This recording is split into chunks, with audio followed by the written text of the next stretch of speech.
Hello, friends. Welcome back to the Test Those Breasts podcast. I am your host, Jamie Vaughn. I'm a retired teacher of 20 years and a breast cancer thriver turned staunch, unapologetic, loud supporter and advocate for others, bringing education and awareness through a myriad of medical experts, therapists, caregivers, and other survivors. A breast cancer diagnosis is incredibly overwhelming with the mounds of information out there, especially on Dr. Google. I get it.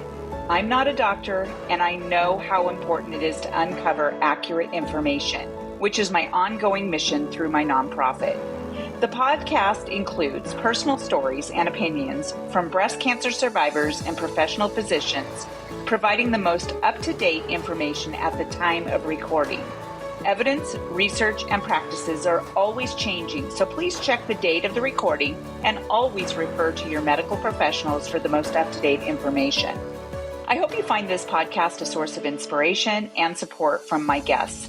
Their contact information is in the show notes, so please feel free to reach out to them. We have an enormous breast cancer community ready to support you in so many ways. Now let's listen to the next episode of Test Those Breasts.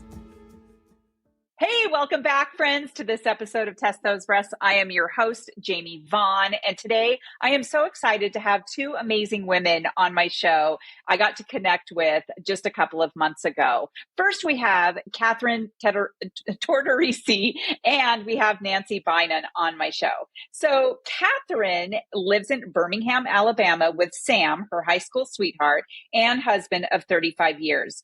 She has an education degree from Auburn University and taught kindergarten for 5 years. She is blessed with 3 adult children, 2 daughter-in-laws, and 2 granddaughters. Kathryn enjoys painting, sewing, and writing. When she's not traveling or involved with Bible study, she is walking her golden retriever.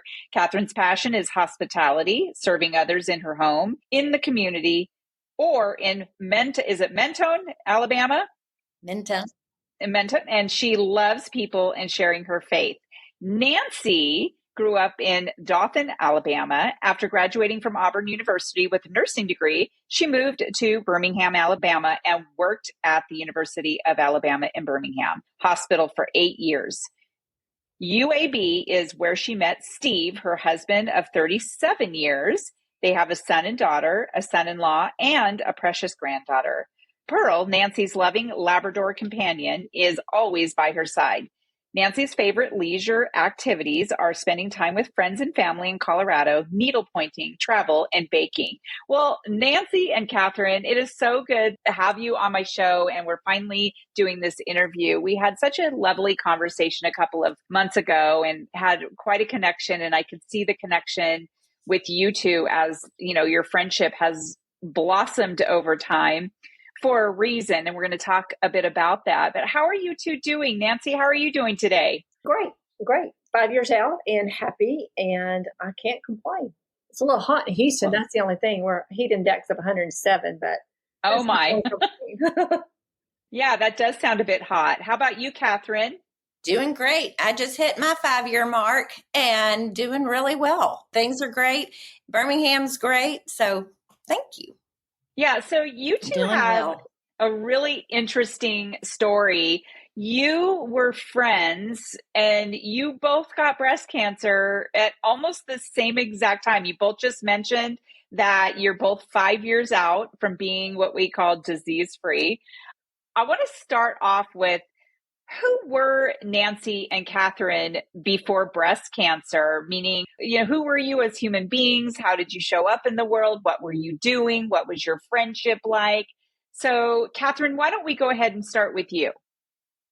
Well, I taught kindergarten for 5 years and then became a stay-at-home mother and had the 2 boys and my daughter. And then when they were young, I was involved with the Birmingham Junior League, or the Junior League of Birmingham, I should say. That's kind of how I met Nancy.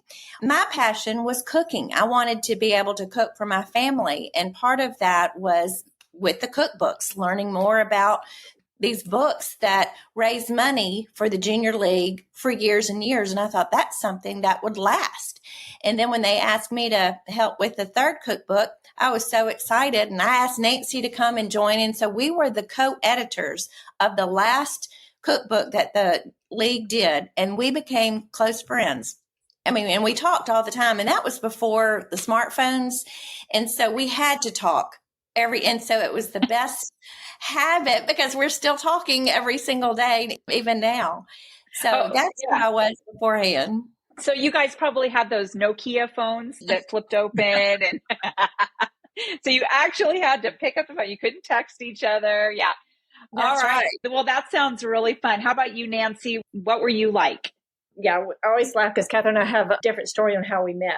I heard she was actually going to do the cookbook, so I actually ran to her and said, any chance I could be on your committee? I thought I'd be a recipe tester. And she said, would you want to be my co-chair?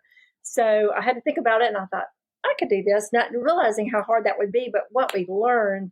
And like you say, talking to each other. The people before us did not even have email. They had a typewriter. We felt fortunate to be able to email each other, but the meetings, the talking and communications, actually our boys are the same age and they played football and basketball. So we had to separate ourselves because we would be at these basketball games over there talking about the cookbook, what we should be doing next. I'm a nurse, but just in nursing school, they don't teach you about cancer. So I had to totally re-educate myself when I found out I had cancer, and that we were within a week of each other finding out. Our mammograms were at different times, but by the testing coming, and I told Kathryn, and then that day in Birmingham, she actually drove in her driveway and calls me back and said, I got that phone call. I have cancer too. It's really interesting that you two got it just at the same time, because when I got mine, I didn't have any other friends that I knew of that had cancer. I mean, I knew people who had cancer, but not at the same time as I did. So I feel like when you two found out that you had cancer, even though it's not something we want to hear, of course, but I also feel like you two already had cultivated such a nice relationship that you were able to essentially go through this together, and you actually could probably FaceTime each other because at that time there were smartphones, right? So you could keep in touch, you could text, you could video chat and things like that. So with that, Kathryn, why don't you share what your circumstances were, how you found the cancer, what the diagnosis was, what your treatments were like, and whatever else you'd like to share. Well, my husband and I had just moved to Atlanta, a new city away from Birmingham. So everything was new. I didn't even know where the grocery store was. And then I got my diagnosis. So not only was I learning new things about my new home, hospitals and all that, I was learning this new room called cancer. But I felt so fortunate. I was at Emory and felt like I was under the best care, best physician, best surgeon. And so it was really interesting because it was nothing what I was familiar with in Birmingham. Everything was new. After my surgery, I found out that I had right side, I had a lumpectomy. I had invasive lobular carcinoma in situ. And so I just had to do 28 rounds of radiation, which was new for me. I mean, that word scared me. I didn't even know the difference between radiation and chemo. I had to learn all of that. But with Nancy, we would talk. And so while she was learning, I was learning, and we would, run off on each other, kind of spoon feeding each other what we had to know, rather than reading a book and learning more than we really wanted to know. So the relationship was so important. So that's where I was when I found out about my cancer. Did this happen through a routine mammogram, or did you just say that? I didn't hear what you just said about that. Did you feel something, or did you just go and there you have it? Ta-da! No. Actually, I had my routine mammogram in Birmingham, had that, and then they called me back for an ultrasound, had that. And then it was then my husband and I said, we've got to change over and go find somebody here in Atlanta to help us out. So I just had a conversation this morning with someone who had just moved, I think it was to North Carolina, when she found out. And so she had this whole new place that she was living and this cancer to deal with. So that just kind of threw a whole nother monkey wrench into it. Nancy, and then how did that all play into your situation, and who was diagnosed first? That's kind of hard. I actually did a routine mammogram and got a call back because they found, I don't know if you kind of hear a lot of women walk around with calcifications in their breasts, but it wasn't there the year before. And sometimes that can be something your body's fighting. They just saw little white micro calcifications. So I went in and had a diagnostic mammogram. Couldn't see it on that. Did an ultrasound. That's where they found it on ultrasound, and did a biopsy. And the same thing, I had invasive ductal carcinoma in situ on the right side. And it was positive for estrogen, progesterone, but the HER2 was negative. And that was the same with Kathryn. Just by doing that routine mammogram. And I was at MD Anderson. And when we first moved from Birmingham to Houston, everybody kept saying, you got to get in their well-checked program. So I would go every year and have, the dermatologist, the mammograms, all that kind of stuff every year. And that's when they found mine. Unfortunately, like with Kathryn, both being positive for estrogen, they sent that off and had that oncotype. My score was too high for genetically testing issues later on. So I stopped there and went to chemo and then came back to radiation. So Kathryn told me what to wear, what to do when I did radiation, but I got backtracked a little bit with the chemo. Okay. This diagnosis for both of you really probably changed your relationship with each other as far as friendship goes in such a dramatic way because of this. Can you share a little, Kathryn, about what your friendship was? I mean, I know what your friendship was before cancer, but how that sort of developed over time as far as how you felt about Nancy and her friendship with you. Well, it's kind of like a mountain. You can climb a mountain by yourself, but who wants to? I mean, and having Nancy with me, I felt like we were buddy, the study buddy, and we could climb that mountain together. I've always said to people that cancer is like the professor nobody wants in school because it's so hard. It's unfair. There's going to be a lot of crying, a lot of tears, a lot of late nights, a lot of unknowns. But when that course is finished, you're tested, you're proven, and you know what matters. Well, I feel like Nancy was my study buddy, and together we took that course together.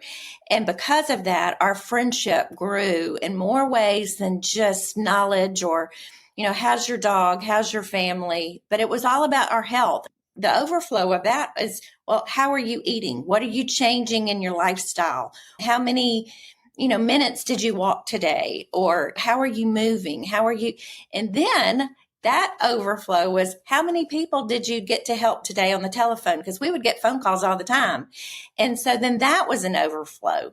Our relationship with each other really grew, but it was an organic growth in that we never would have seen this way back doing the cookbook together, how having cancer and we were each other's best friend, somebody to cry on, shoulder to cry on, somebody to lift you up, somebody to share a Bible verse with you, to give you that energy, that support, because we knew this was out of our control, but God was in control. And we would just remind each other that so we wouldn't get down.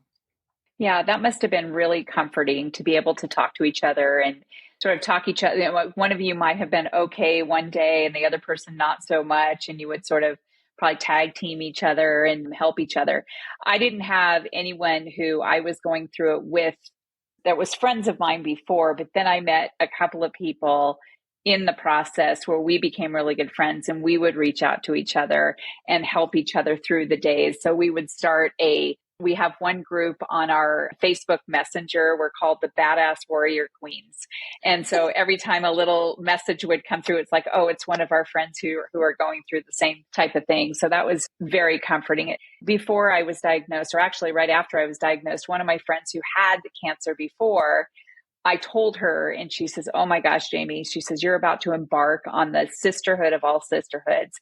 And as you guys know, it is true. There's probably so many people you've met that have had breast cancer, and maybe even a few people now currently. And it just is the sisterhood. It's just so powerful. And I feel like it's one of the silver linings that we talk about. And your friendship seems to be one of those silver linings. You were friends before, but then you just cultivated a closer friendship because of what you went through. So much that you both are really helping the breast cancer community in your survivorship.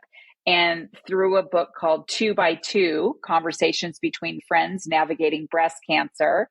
And I will have the link in the show notes so that people can buy it. You sent me a copy of it, and it's such a cool way that you wrote it, because you incorporated not only your faith in there, but also recipes, which is so cool because people can just go to, they're written in little vignettes, and each one of them end in this really cool recipe. And I'm sitting there looking at the recipes thinking, oh my gosh, these look so good. So Nancy, can you explain how that all came about, that you decided to write this book with Kathryn? Sure. Well, first, Kathryn's, after learning and talking and doing everything and doing a cookbook for the Junior League, and we kept that relationship with our publisher this whole time. And she just said, we need to write a book. And you laugh that off. Oh, that's a great idea. And so we journaled each day. And then, like I said, after all the phone calls and how much you could help someone, and then Kathryn really came back and said, I think we need to do this. So we called the publisher, gave her an idea kind of what we want to do. Kathryn's very, very creative, and she loves to break things down, and she knows I love to cook, and she said, we got to put recipes in there. And she loves to share her faith, and she wanted to put a devotional in there.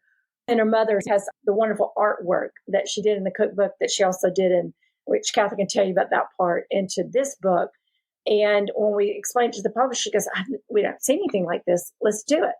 So we started doing that. We'd write. She's like, are you writing today? Yes, kind of. We called it Writing Wednesday. Every Wednesday you had to write. And then some kind of thing to make it fun, to sit down and write. And then when we said, okay, we would love to have this book before October of last year, and they said, okay, we need everything by March 31st. Then we sat down. We just needed a deadline. Yep. It's a deadline. And we wrote. But all the creativity part comes from Kathryn. And then when we tried to look at recipes that you could actually make and take to a friend that's going through a problem like the granola, you can put that in a little mason jar with a bow and put it at the front door. And so we tried to do things like that had to really stop and think to make it healthy. We can take out the sugar and use maple syrup. We can just different ways that will make it healthy, that you can take a recipe and make it healthy and not change your major lifestyle. I love that so much. I originally found out about you two from a school friend of mine from many, many years ago. We went to elementary and middle school together. You had quite a team that helped you put this together. And, Nancy, I hear you say that Kathryn is the creative person behind this. And I know that there's a lot that can be said about creativity. What are you talking about when you're saying that she is the creative one? She thinks outside the box. I'm more organized. You just tell me, I'll get it all organized. But she's like, okay, let's do this. And let's call it 2 by 2. When, 2 by 2, when one falls down, the other friend picks them up. 2 by 2, you need to go down that path. You go down that path and you've got that mountain. You've hit something. You got to get over the mountain or around the mountain. You do that 2 by 2. So, and you've got the rounded corners. Kathryn can tell you about that. You're going through life, everything's great. And then boom, you're throwing a curve. So you got to figure out, how am I going to get to the next part? And we've talked about it when it's small enough that you could put it in your purse, your bag, wherever you're going.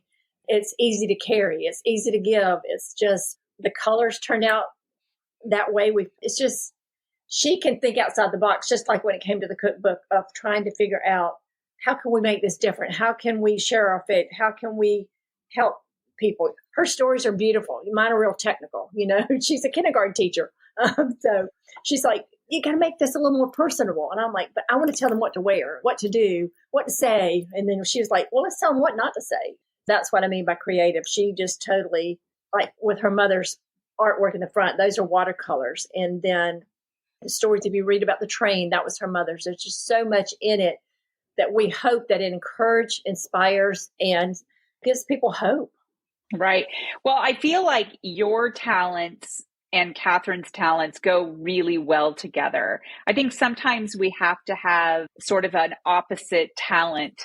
If you're working on a project, sometimes it can be frustrating. I'm a school teacher by trade too. I taught middle school and high school, a lot of middle school, and to watch kids working together who have different thought processes. Some are a lot more creative, some are a lot more technical, but in the end, they get the product that is amazing, which this book is amazing. You guys sent it to me. And when I did open it up, I was like, okay, this is a really nice size. It's not a difficult read, but it has very poignant messages in there and just very personal. But at the same time, Nancy, it tells people what they maybe should do. And then in a certain way, which I think that would be very digestible for a lot of people. People who are of faith will find this very, very helpful because you have some great scriptures in there in every single little vignette. And then whose idea was to do a recipe? Was that yours, Kathryn? No, well, we're both foodies. We both love food. But Nancy is really the one who came up with the recipes and said, this is what we need to do. That's her forte, where mine was more of the devotionals. But just like cancer is almost like a door you open. Here I'm going back. I take difficult concepts and put it down to something that I can understand. Is a door that we open to cancer, and it's a room that we've got to learn and digest and understand how it affects us. And we wanted to be that way for the reader. Whoever has been through cancer or knows someone when I'm going through cancer, their best friend. And we kind of wanted to be the tour director of showing them the new room. What is necessary? Here's what you need to know. Here's what you wear. Here's what you don't wear. Here's how you may feel. Here's, to let them know it's totally acceptable. It's totally fine in this new room. The thing about the recipes, I'm going to go back because I think this is so key, is women, we love to give to other people. When they've gone through a difficult time, we're always given a flower, given a note. Well, with these cute little recipes, you can take them as a gift, all of them. I think, except for the salmon, that might be a little hard to take as a but everything else you can do. And so it's loving and on others. It's making others feel important. But another thing that we've included in this book, which is kind of important, is as women, it's hard for us to receive. It's easier for us to love on others and give to others. Mm-hmm. But when people are doing this for us, sometimes we have to know, let somebody take you to the doctor. Let somebody go with you to the appointment and hear what they're saying, being 2 ears. Let somebody bring you dinner, walk your dog, do your laundry, drive carpool for your kids. Let others help you during this time. That's why relationships are so key when you have cancer. Definitely. I like how you end each part with key lessons or key takeaways, because sometimes when we're reading things, sometimes people have to reread something and go back and try to remember what the lessons are. You just outline it right there. And it's so nice because if you read that, it's like, okay, wait, let me read that again. I like how you do that. That was really cool. You're a really good person to use analogies, and school teachers tend to do that. I was really good with analogies. It helped me understand better. Yeah. No, I think that's such a great way to look at these. And the recipes are perfect to bring to your friends, except for the salmon, of course. Although I love salmon. So what feedback have you gotten with this book? And maybe from people that you already know, or even people who you don't know? Well, and I can start off, my dad read it and he said, you don't have to have breast cancer to read this book. And I said, well, tell me why. And he said, well, actually, it would have helped me to know some of this stuff, to know what to say to you, something you might be going through, what your husband or friend could actually be thinking, because a lot of times people don't know what to say, that they have a tendency not to say anything at all. And it could be just putting a flower at the door that you got out of the yard, just a card, just I'm thinking about you. And so that's what we've heard the most of. You don't have to have breast cancer. And I wish I had read this before I had gone through breast cancer, and knowing what to wear or say some of the questions, or why they were feeling so bad after chemo. Anyway, but I would say the majority is just, it's very inspirational to any adversity that you may be going through. So any friends who might have friends who are going through this would find this to be very helpful. Parents would find it very helpful. No, I think that's great. One of the things I like to do on my podcast is to help people who've never even been diagnosed, and they might have friends or family members going through it. And caregivers and people who were not in that position. So they really wouldn't know exactly what the person is going through. And I want them to have the resources to be able to help out. So this book will be perfect for when I put it on my website that I have up and running now. It's not quite finished. It's still under construction, but the donation button is working and a few other things have been put on there. We are working on a resource page where people can go and click on the category. Like for this, it would be under books and podcasts. And so people would be able to click on that and see the link to your book. So to my audience, when that part is up and running, I mean, this will be in the show notes for sure for this podcast, but you can also go to the website, testtosebreasts.org, and be able to find the link as well. If people are listening to this like way down the line from now, let's see, today is June 3rd, 2024. Okay, well, I just really appreciate that you two wrote this because you really did write it in a way that is easy to find things too. So like, for example, it does talk about how you met, what your cancer diagnosis was, and items, things about your friends and family. So when you two were diagnosed, how did your friends and family react? Kathryn, how did everybody react? My children were so available. They called me all the time. They were with me the whole journey. Now, my sister, who is a CRNA, she's a nurse. She was so sweet. She gave me this book about this big. I mean, it was huge. And she goes, "Oh, I got you this book about cancer." Well, I was so overwhelmed. I couldn't even look at that book. And I said, "You're going to have to spoon feed me this book because I can't read it." Because you're overwhelmed and it's so much. Yeah. I'm so grateful she did that because she wanted me to learn. But it taught me that when I go to other people, I want to just do little bites. I don't want big bites. And I guess that helped Nancy and I just determine that we wanted a little book. I got a phone call last week from a friend who bought it for her friend who just found out she had cancer. And she said it was so easy to absorb, so easy that she devoured the entire book. But then she could go back and read like chapter 1, chapter 4, chapter 6. It didn't have to be in order, but it just helped her develop a strong mindset to be able to go forward with her diagnosis.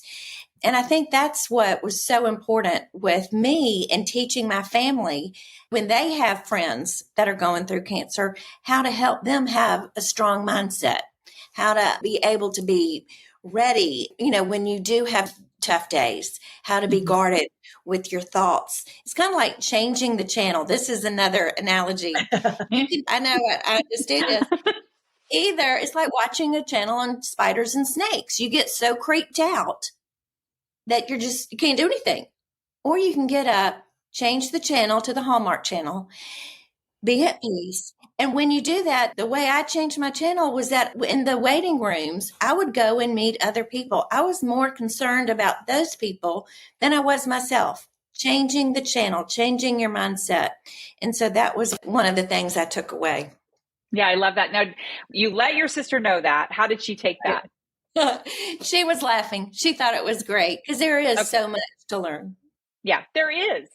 Yeah, we've got a great relationship. Well, and I feel like people don't know what they don't know until they know, right? And so until we tell them, until we experience it, and we are able to educate them. And that's one of the things I like to do on this podcast too, is use other people's stories to be able to educate them on things that they should or should not say or I shouldn't say, I don't like to say it like that. Some things that are not helpful and some things that are helpful. And so when we talked about how some people don't say anything at all, Nancy, you were talking about that, how, people don't know what to say, so they don't say anything at all, or they say way too much, right? I mean, you're like, wait, that is not helpful. I always think that it's better to say, "Gosh, Nancy, I'm so sorry that you're going through this right now. I have no words to say that could possibly make you feel better or anything. I just want to let you know that I love you and I'm thinking about you, and just know that I'm here for you." I mean, even just as simple as that can be really helpful so that at least people know that you're thinking of them. And I learned that lesson a long time ago that when one of my friend's fathers died and she was pretty close to him, I didn't reach out. I don't know why. And I finally realized, oh my God, I better reach out. So I did. And I came over, I brought her some flowers and a candle and sat down with her. And I said, I'm so sorry. I didn't reach out and I should have said something. It was at that point that when things happened to my friends, whether they lost a parent or got sick or something, I knew that it's better for me to reach out and say, wow, I'm so sorry. I don't know what to say exactly, but I am here for you and I am thinking about you. Well, Nancy, is there anything that you would like to add as far as how people reacted to your diagnosis and how people showed up for you? I think reacting when we're going back to the children or stuff like that is kind of hard because I think people hear cancer and they think you're going to die. And especially if you have chemo. Chemo, I think, bothered my children more than anything. And it was just one path I sure did not want to go down. Cancer gave me a little sucker punch, but then chemo took me to my knees. So anyway, because I truly watch what I eat, what I do, and the thought of that going through my body, I just like, oh. But anyway, so yeah, I think it's important. And I was just like, my daughter lives out of town. And one thing that she did that was really helpful for her, that was truly helpful for me, was I would find notes everywhere. She had sticky notes in my computer drawer, in my Bible, in my underwear drawer, in the laundry, whatever door or drawer I was going to open. She would have some type of encouragement note. And I kept, every time I still find them today. I don't know how she did that, when she did that, but I've got them all stuck together. And that was just, it brought a smile on your face. What can you do to bring a smile on your face? And that was very, very helpful. And it's like, say, my husband's a doctor, and it's, again, being a nurse, we still didn't know what we needed to know to get to the next step, except for reading. And like Kathryn's sister, I had a friend that was just dying to help. What can I do? I said, she loves the computer. I said, you go on the computer and find what I need to be doing during chemo. So she came back with 7 pages of notes and told me all this stuff I need to be doing. And she's like, I'm so glad you didn't read this blog because it could be very depressing. So I was like, oh, me too, because you don't have that time. You're trying to get everything out, all what you need to be doing, because you don't know what it's going to be like to go through chemo. And are you going to be sick, tired, or worried? Right. So yeah, I hope I answered that question. I don't know if I did. You did. And I think it's really interesting because I had one of my former students, I taught her 2 daughters, and she had breast cancer when I was teaching her daughters. And I did reach out to her and I told her, I said, I'm just so scared. This is right ahead of my first chemo. And she said, Jamie, what are you scared of? And I said, I envision like this really awful monster going through my body, just like smoke and I'm scared of this monster. And she said, well, one of the things I can tell you is I really wish that you have already gone through your first chemo treatment, because once you understand and once you know what it's like, it's not as scary, even though it's terrible. We know this. It's just, you're sick. I lost my hair. I don't know about you ladies, but I lost my hair, and your nails and your bloody and just, it's gross, right? But she says, once you get through that first one, you understand what to expect. And she says it makes it a little less scary. And she was right. And I remember going through my first one and it was terrible and all the things. But when the second one came along, and then the third, fourth, and fifth one came along, I was like, okay, let's do this. Let's get this done, right? Like I can handle anything. But so when you were talking about, I'm glad you didn't read that blog. One of my friends said, if I had to give you one piece of advice, don't Google stuff. She says, just don't Google it. There's a lot of scary stuff on there. Just stick to the people who are caring for you and try to reach out to the breast cancer community so that you have other people who know what you're going through and you can get that support. So, well, I really would like to know of this last question, Kathryn, what is a big piece of advice that you would give to someone who's never even been diagnosed? All cancer is different. All treatment is different.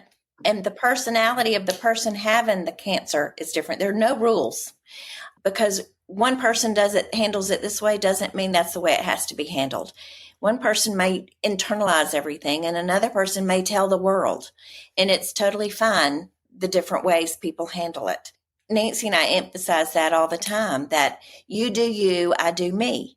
And it's totally fine for people to understand there's no rules about how you handle or accept or walk through that journey. That's just one thing that I think is truly helpful.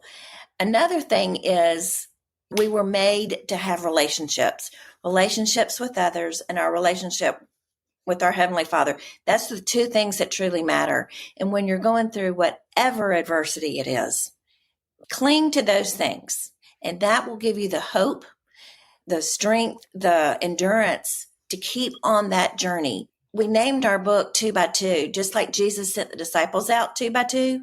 Nancy and I were sent 2 by 2 to go out and be the best friend to whoever else might be diagnosed with cancer, or their mother might be diagnosed with cancer, or their best friend or their aunt.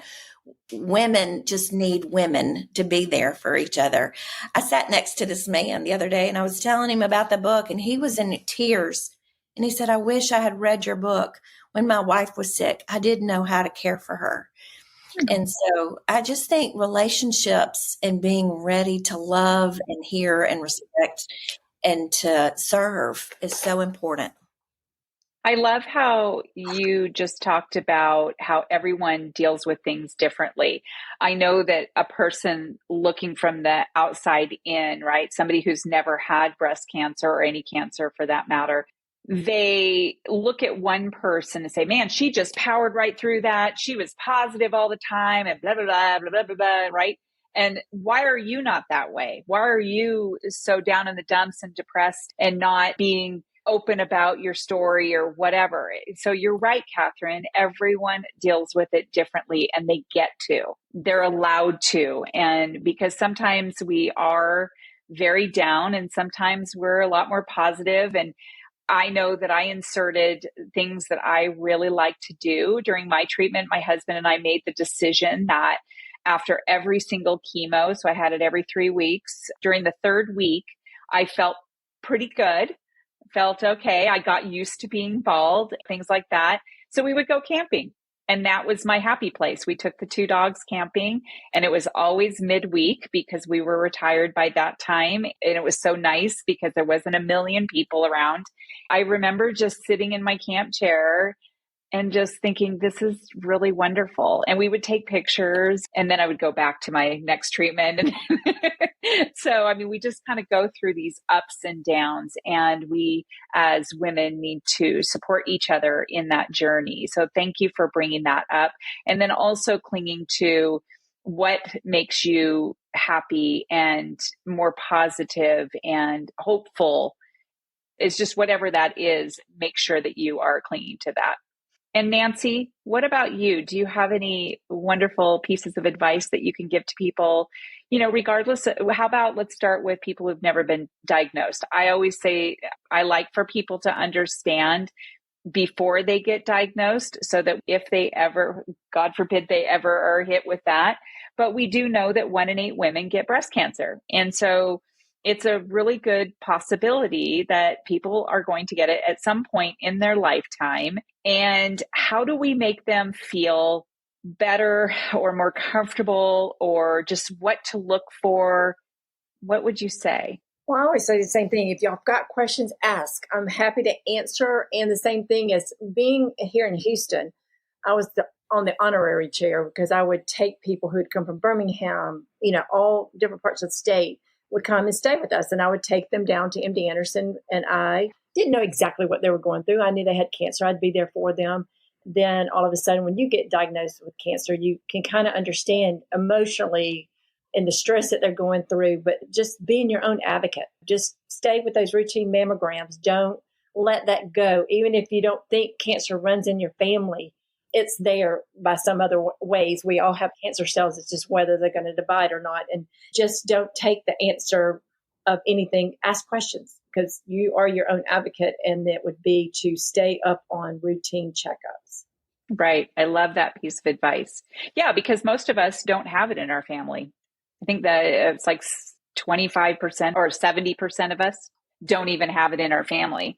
And I didn't realize that most people that didn't have it in their family are the ones who get it. It's at some point, like you said, we all have cancer cells.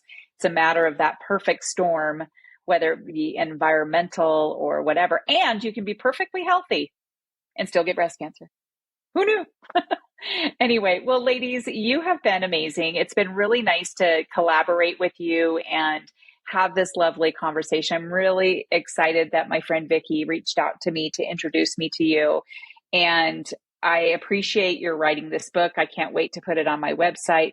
To my audience, remember, it will be in the show notes. And then I think you all have some social media handles in the show notes as well. And also some resources. Let me go down here and take a look at that if I can find it. What resources do you have in the document that I sent to you that I can put into the show notes? Well, we're on Amazon, Barnes & Noble, and our publishing company is Capen Publishing. And you can email them for books as well. Awesome. Okay. I am putting that right in the show notes right now so that I don't forget. And I just, again, want to thank you for your time, your inspiration, your knowledge, and everything that it took to put this book together. I think it's absolutely beautiful. I love the artwork. And I love the fact that you both have your talents that you were able to put that book together. So thank you very much. Is there anything you would like to say before we wrap up, Kathryn? Jamie, thank you so much for allowing us this opportunity just to, let people know of another tool to use to either prepare or to put in their gift closet for when they know of a friend who will be diagnosed and be ready and armed with something when they get that. But I just thank you so much for allowing us to be here today. You are so welcome. You ladies are really fun. Nancy, how about you? I would say that I think with our world we have right now, if we can totally figure out a time to rest so that you can recover, and when you recover, you're renewed. And it can only take 10 minutes a day somewhere. If you could just sit down, put your feet up, and just rest. I feel like that's where I didn't have before that I've put into my life now. Is I find some way to unplug. It's take the watch off. It's take the phone, put it over the side. I don't know if I'm getting beeped or not.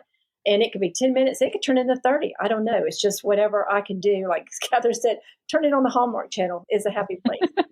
Turn the channel. Exactly. Turn that channel to get in your happy place. And again, thank you for giving us this opportunity to talk about it, because we love to talk about the book and talk about our friendship, which did, like you say, turn into a sisterhood. Oh, absolutely. And I think that's such a great advice as far as unplugging, because one of my therapists told me one time that we're in the business of busyness here in the United States, and we need to learn how to just have some me time and actually learn how to say no.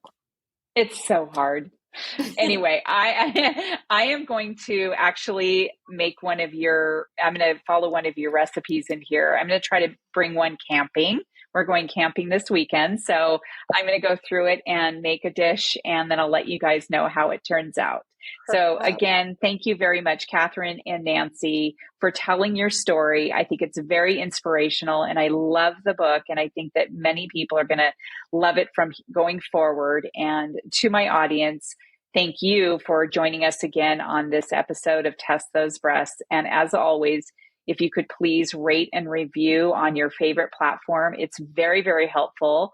And I appreciate it. So until next time, we will see you on the next episode of Test Those Breasts. Bye for now. Friends, thank you so much for listening to this episode of Test Those Breasts. I hope you got some great, much needed information that will help you with your journey. As always, I am open to guests to add value to my show, and I'm also open to being a guest on other podcasts where I can add value. So please reach out if you'd like to collaborate. My contact information is in the show notes. And as a reminder, rating, reviewing, and sharing this podcast will truly help build a bigger audience all over the world. I thank you for your efforts. I look forward to sharing my next episode of Test Those Breasts.